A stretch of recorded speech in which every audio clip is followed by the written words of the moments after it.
कई वर्षों पहले एक राजा था जिसके राज्य में एक अनोखा सेब का पेड़ था। वो सबसे अलग इसलिए था क्योंकि उस पर सोने के सेब लगते थे। राजा का एक वफादार माली हर रोज उन सेबों को गिनता था और राजा को बताता था। लेकिन एक दिन अचानक एक सेब चोरी हो गया। माली से ये वार्ता सुनकर राजा क्रोधित हुआ। चोर को हम जरूर सजा देंगे। उस रात माली ने अपने बड़े बेटे को सेब की रखवाली करने के लिए रखा, लेकिन बीच रात में ही वो सो गया। दूसरे दिन सुबह फिर से एक सेब कम था। आज मैं अपने दूसरे बेटे को सुरक्षा के लिए रखूंगा। ठीक है। रात हो गई और माली का दूसरा लड़का भी सो गया। दूसरे दिन फिर से एक सेब कम था। अब मालिक के तीसरे और सबसे छोटे बेटे ने पहरेदारी की जिम्मेदारी ली। रात हो गई। मालिक का तीसरा बेटा अपने काम में लग गया। आओ सेब चोरो, अब आके दिखाओ। थोड़ी देर बाद जैसे ही गहरी रात हो गई, तभी अचानक कुछ पत्तों की आवाज आने लगी। उसने देखा कि एक सोने का पंछी सेब तोड़ने लगा। माली के बेटे ने बिना वक्त गवाए तुरंत निशाना लगाया और तीर चलाया, लेकिन उससे पंछी को कुछ नुकसान नहीं हुआ। सिर्फ एक सोने का पर उसकी पूंछ से गिरा और पंछी उड़ गया। सोने का पर सुबह राजा के सामने पेश किया गया और सभी मंत्रियों को राज दरबार में बुलाया गया। सबने देखा कि ये पर तो राजा की सभी संपत्ति से काफी कीमती था। इस एक पंख से मेरा क्या होगा? मुझे तो पूरा पंछी चाहिए। मेरे दरबार में ऐसा बहादुर कौन है जो मेरे सामने पंछी को पेश करे? माली का बड़ा बेटा आगे आया और उसने इसकी जिम्मेदारी उठाई। शाबाश। माली का बड़ा बेटा जंगल की ओर उस सोने के पंछी की तलाश में चल पड़ा। वो जंगल के रास्ते गुजर रहा था, तभी बीच में उसने एक लोमड़ी को देखा। उसे देखकर लड़के ने अपने तीर से उस पर निशाना लगाया। कृपा करके मुझे मत मारो, मैं तुम्हारे काम आ सकती हूँ। तुम उस सोने के पंछी की तलाश में निकले हो ना? हाँ। मेरी बात ध्यान से सुनो। तुम यहाँ से सीधे चलते चलते शाम तक एक गांव में पहुँचोगे, जहाँ तुम्हें एक बहुत बड़ी और खूबसूरत हवेली दिखाई पड़ेगी और उसके ठीक सामने एक झोपड़ी दिखाई देगी। तुम रात को ठहरने के लिए उस झोपड़ी को चुनना। माली का बेटा थोड़ी सोच में पड़ा। उसे लगा ये लोमड़ी की कोई चाल होगी, इसलिए उसने लोमड़ी पर तीर चलाया, लेकिन वो चूक गया और लोमड़ी वहाँ से भाग निकली। माली का बेटा अपने रास्ते चल पड़ा। आगे जाकर उसे महल और झोपड़ी दिखाई दी जो बिल्कुल लोमड़ी ने बताई वैसी ही थी। उसने देखा कि महल की तरफ लोग गा रहे थे, झूम रहे थे, बढ़िया खाना खा रहे थे। वहीं दूसरी तरफ गरीबी और उदासीनता नजर आ रही थी। ये देखकर उसने सोचा, अगर मैं इस झोपड़ी वाले घर की तरफ गया तो ये मेरी बहुत बड़ी बेवकूफी होगी। इसीलिए वो महल की तरफ गया, जहाँ उसने खाया पिया और आराम किया। वो उस पंछी और अपने राज्य को भूल गया था। इसी बीच बहुत समय बीत गया, लेकिन बड़ा बेटा वापस नहीं आया। इसीलिए दूसरा बेटा कार्य के लिए चल पड़ा। उसका भी यही अंजाम हुआ। उसे लोमड़ी मिली। लोमड़ी ने उसे भी वही सलाह दी, लेकिन वो जब गांव में पहुंचा तब उसे उसके भाई ने महल की तरफ बुलाया और वो भी अपने भाई की तरह पंछी और राज्य को भूल गया। समय बीतता गया। अब सबसे छोटा बेटा भी सोने की पंछी की तलाश में चल पड़ा। मुझे जाने दो पिताजी। लेकिन माली अपने दो बेटों की तरह अब इस बेटे को भी नहीं खोना चाहता था। पिताजी, मैं वापस लौटूंगा, मेरा यकीन कीजिए, मुझे जाने दीजिए। ठीक है, लेकिन अपना ख्याल रखना। माली का छोटा बेटा जंगल की ओर चल पड़ा। रास्ते में उसे वही लोमड़ी मिली जो उसके भाइयों को मिली थी। उस लोमड़ी ने उसे भी वही सलाह दी। अगर तुम अपने मंजिल तक पहुंचना चाहते हो तो झोपड़ी में जाओ। अपनी सलाह के लिए शुक्रिया दोस्त। मेरी पूंछ पर बैठो, तुम जल्दी पहुंच जाओगे। जल्द ही वो गांव पहुंचे। छोटे बेटे ने उस झोपड़ी में ही रात बिताई। जब सुबह हुई तब लोमड़ी वापस आई। अब उसने और एक सलाह दी। अब सीधे आगे बढ़ना, तुम्हें एक किला दिखाई देगा जहाँ बहुत सारे सैनिक गहरी नींद में सोए रहेंगे। उनकी तरफ ध्यान बिल्कुल मत देना। किले के अंदर जाना, वहां तुम्हें एक कमरा दिखाई देगा जहां सोने का पंछी एक लकड़ी के पिंजरे में बंद होगा। उसके ठीक सामने एक सोने का पिंजरा भी होगा, पर तुम उस पिंजरे को बदलने की कोशिश मत करना, वरना पछताओगे। लोमड़ी ने फिर एक बार अपनी पूंछ फैलाई और नौजवान लड़का उस पर सवार हो गया। दोनों किले के पास पहुंच गए। लड़का किले के अंदर गया, जहां उसे लोमड़ी ने कहा हुआ कमरा दिखाई दिया और वो सोने का पंछी भी। इस खूबसूरत पंछी को ऐसे लकड़ी के पिंजरे में रखना अच्छी बात नहीं है। जैसे ही लड़के ने पिंजरे को बदलने के लिए दरवाजा खोला, पंछी चीखने लगा और उसकी आवाज से सैनिकों की नींद उड़ गई। उस लड़के को कैदी बनाया गया। दूसरे दिन सुबह उसे दरबार में पेश किया गया। उसे वहां मौत की सजा सुनाई गई। मेरे सरकार, कृपा करके मुझ पे दया कीजिए।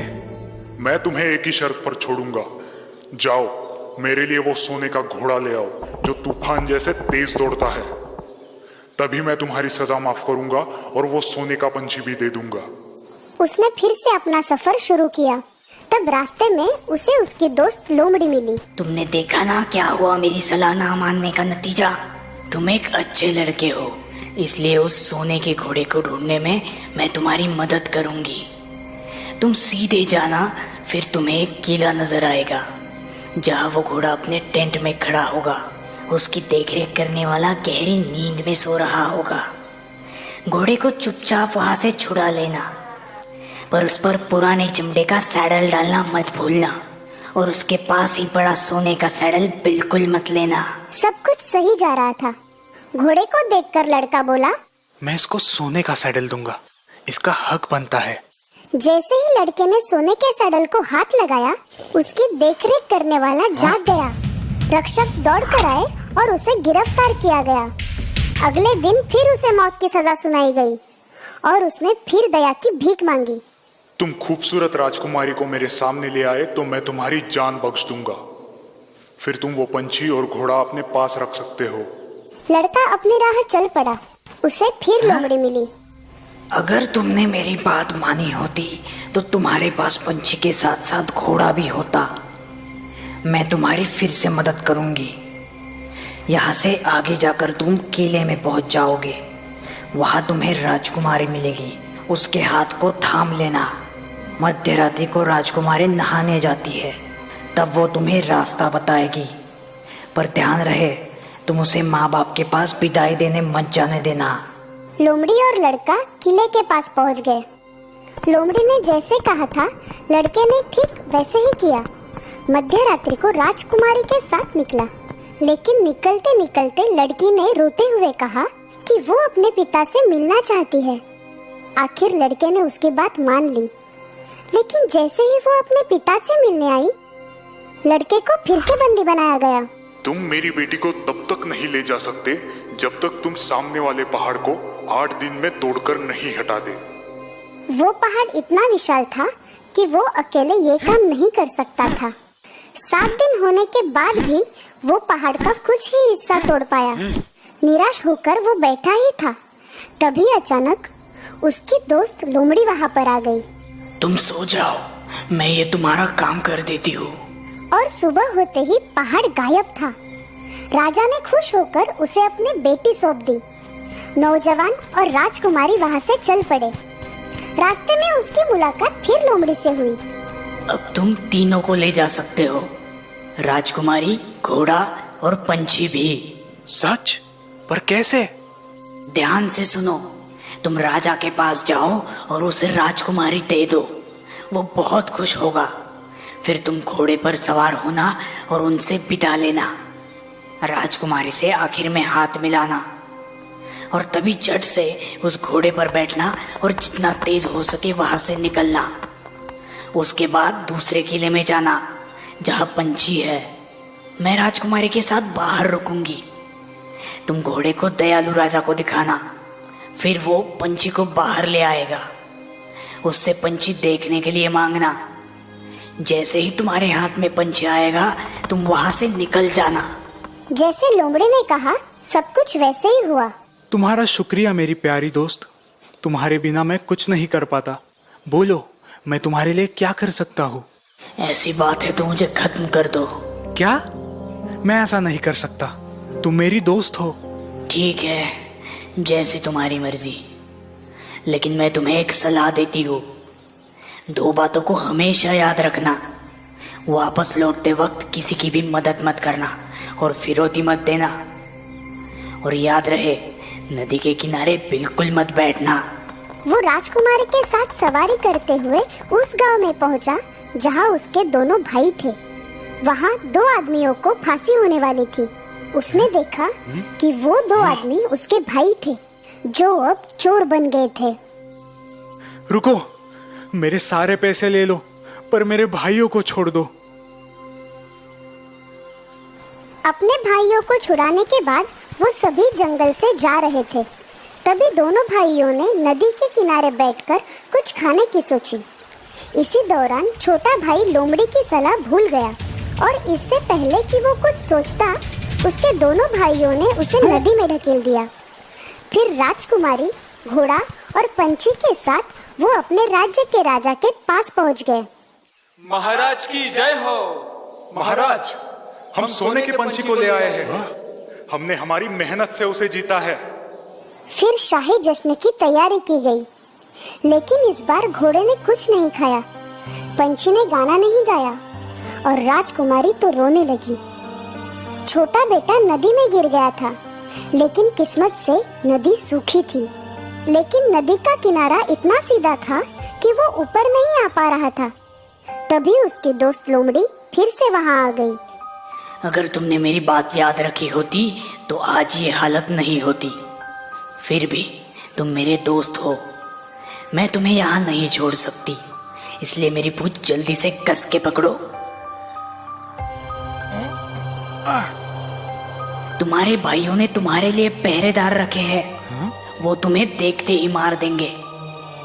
फिर लड़के ने एक गरीब आदमी का वेश धारण किया और राजा के दरबार में पहुंच गया। जैसे ही घोड़े ने उसे देखा, उसने खाना शुरू किया, पंछी ने गाना शुरू किया, राजकुमारी ने रोना बंद किया। फिर वो राजा के पास गया और पूरी हकीकत बता दी। उन दोनों भाइयों को सजा दी गई और छोटे बेटे को राजकुमारी वापस मिल गई। जब राजा का देहांत हो गया, तब माली के छोटे लड़के को राज्य का राजा बनाया गया। कुछ दिन गुजर जाने के बाद एक दिन वो जंगल की ओर गया। वहाँ उसे उसकी दोस्त लोमड़ी मिली। उसने फिर लड़के से गुजारिश की कि वो उसे खत्म करे। मेरे प्यारे दोस्त, मुझ पर कृपा करो और मुझे खत्म करो, मुझे मुक्ति दिला दो। छोटे बेटे ने दुखी मन से हाँ कर दिया। जैसे ही लोमड़ी की मौत हुई, वो एक आदमी में बदल गई। वो आदमी और कोई नहीं बल्कि राजकुमारी का भाई था, जो पिछले कई सालों से गुम था। तो दोस्तों, इस कहानी से हमें ये सीख मिलती है कि मंजिल की ओर बढ़ते हुए रास्ते में कई कठिनाइयाँ आती हैं, पर हमें पूरी लगन से चलते रहना चाहिए, अन्यथा हम अपनी राह से भटक सकते हैं।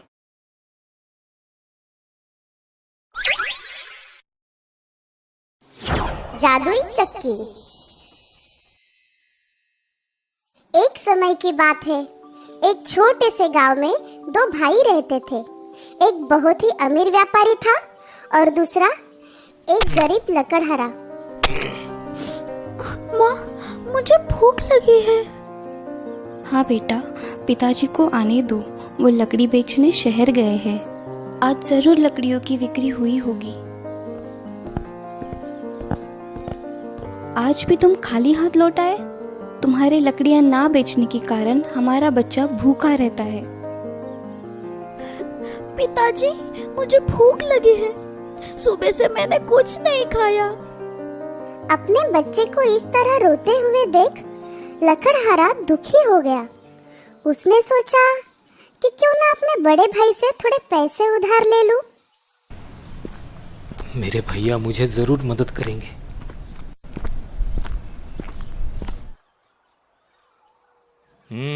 फिर आ गए तुम। अब क्या चाहिए तुम्हें?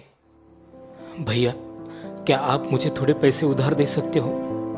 मेरा बच्चा सुबह से भूखा है और आज मैं बाजार में एक भी लकड़ी नहीं बेच पाया। तुम एक आलसी इंसान हो जो मेहनत नहीं करना चाहता। तुम ये झूठी कहानी बनाना बंद करो। मैं सच कह रहा हूँ, मेरा यकीन कीजिए। मुझे तुम्हारी कोई बात नहीं सुननी। निकल जाओ मेरे घर से। लकड़हारा अपने घर खाली हाथ वापस नहीं जाना चाहता था, इसीलिए उसने सोचा क्यों ना जंगल में जाकर थोड़े से फल ढूंढ कर ले आए। जंगल में खाने की तलाश करते हुए उसने एक बूढ़े आदमी को देखा जो लकड़ियों का गट्ठा उठाने की कोशिश कर रहा था। सुनिए, मैं आपकी लकड़ियाँ उठाने में मदद कर देता हूँ।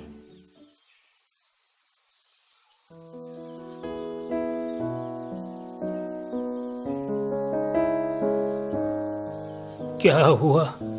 तुम इतने चिंतित क्यों लग रहे हो बेटा? मेरा बच्चा भूख से रो रहा है और मैं आज एक भी लकड़ी नहीं बेच पाया।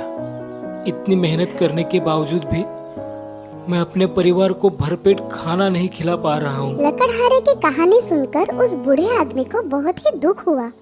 उन्होंने लकड़हारे की मदद करने की सोची। शुक्रिया बेटा, मेरी मदद करने के लिए। मेरी मदद करने के बदले में तुम्हारे लिए मैं कुछ करना चाहता हूँ जिससे तुम भविष्य में बहुत ही तरक्की करोगे।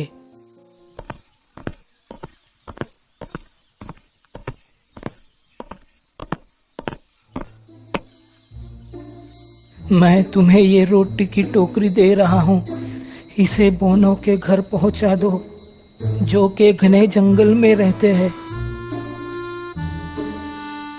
इस रास्ते से तुम आगे जाओ, तुम्हें 3 फल के पेड़ दिखाई देंगे। जैसे ही तुम और आगे बढ़ोगे, तुम्हें एक छोटा सा घर दिखाई देगा। वो घर 2 बोनों का है। तुम्हारे हाथ में ये रोटी देखते ही वो तुम्हें तुम्हारी एक इच्छा पूरी करने का वरदान देंगे। तुम उनसे जादुई चक्की मांगना। जादुई चक्की? हाँ, वही तुम्हारे तकलीफों को दूर करेगी। लकड़हारे ने बूढ़े आदमी का शुक्रिया अदा किया और बोनो के घर के लिए निकल गया।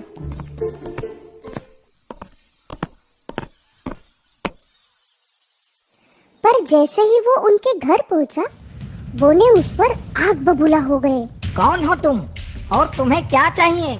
हमारे घर से चले जाओ। मैं गलत घर आ गया। यहाँ एक व्यापारी रहता है, मैं उनके घर जाना चाहता था। रुको, इसके पास रोटी की टोकरी है। ये टोकरी तुम हमें दे दो। मैं ये रोटी नहीं दे सकता, ये मेरी मेहनत का फल है। तुम हमें ये टोकरी दे दो, हम इसके बदले में तुम्हें बहुत सारे पैसे देंगे। नहीं, मुझे पैसे नहीं, वो चक्की चाहिए। बोनो ने लकड़हारे को जादुई चक्की दे दी। ये एक जादू की चक्की है। इससे तुम कोई भी खाने का पदार्थ प्राप्त कर सकते हो। पर जैसे ही तुम्हारी इच्छा पूरी हो जाए, इस चक्की को लाल कपड़े से ढकना भूलना मत, अन्यथा इसका अंजाम बहुत बुरा होगा। जैसे ही लकड़हारा अपने घर पहुंचा, उसने देखा कि उसकी पत्नी और उसका बच्चा उदास बैठे थे। बिना समय गवाए उसने जादुई चक्की से थोड़े से चावल की मांग की। मुझे मेरे और मेरे परिवार के लिए चावल चाहिए।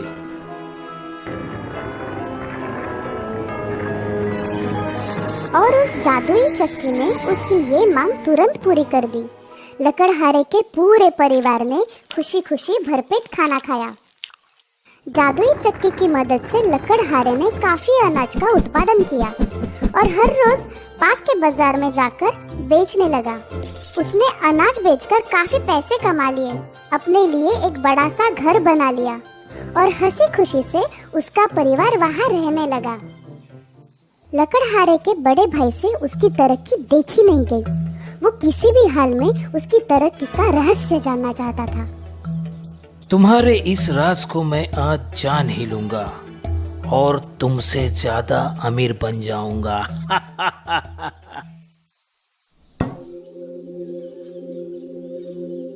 ए जादुई चक्की, मुझे 5 बोरी चावल दे दो।